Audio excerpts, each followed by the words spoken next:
আসসালামু আলাইকুম everyone, welcome to new another video. আশা করি সবাই ভালো আছেন। নতুন আরেকটি ভিডিও নিয়ে আপনাদের মাঝে চলে আসছে। চৌরাস্তা থেকে শুরু এই পথ। শুরুতে কিছুটা আলাদা মনে হয় না, কিন্তু ধীরে ধীরে বুঝি এই রাস্তা শুধু একটা রাস্তা না, এটা সময়ের মতো যার দুপাশে ছায়া হয়ে দাঁড়িয়ে আছে প্রকৃতি।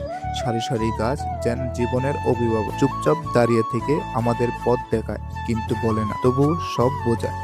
আর এই রাস্তাটি যাচ্ছে আমাদের চাঁদপুর শহরের দিকে, এবং সামনে গেলেই দেখবেন আমাদের গাছতলা ব্রিজ, এবং ব্রিজের নিচ দিয়ে সুন্দর একটি শান্ত নদী বয়ে গেছে। যেমন আমাদের ভিতরে অনুভব, যা বাইরে থেকে শান্ত, কিন্তু ভিতরে চলে বিশাল স্রোত। নদীর উপরে দাঁড়িয়ে যদি একটু থামা যায়, তবে শোনা যায় সময়ের শব্দ, নদীর জল, অনুভব করা যায় প্রাকৃতিক সেই সৌন্দর্য। আর যদি আমরা আরেকটু সামনে যাই, তাহলে দেখতে পাই আবারও সেই গাছপালা দিয়ে সুন্দর রাস্তাটি, এবং রাস্তার পাশেই আমাদের চাঁদপুর জেলার কেন্দ্রীয় মসজিদ।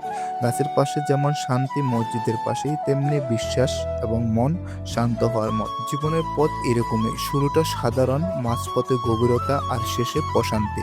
শুধু চলতে হয়, কখনো থেমে দেখে নিতে হয় চারপাশ, কারণ প্রকৃতি আর বিশ্বাস এই দুটো কখনো ভুল পথে নিয়ে যায় না আমাদের। যদি ভিডিওটি ভালো লাগে, অবশ্যই আমার ফেসবুক পেজটাকে ফলো দিয়ে থাকবেন। আজকের ভিডিওটি এ পর্যন্ত। ধন্যবাদ।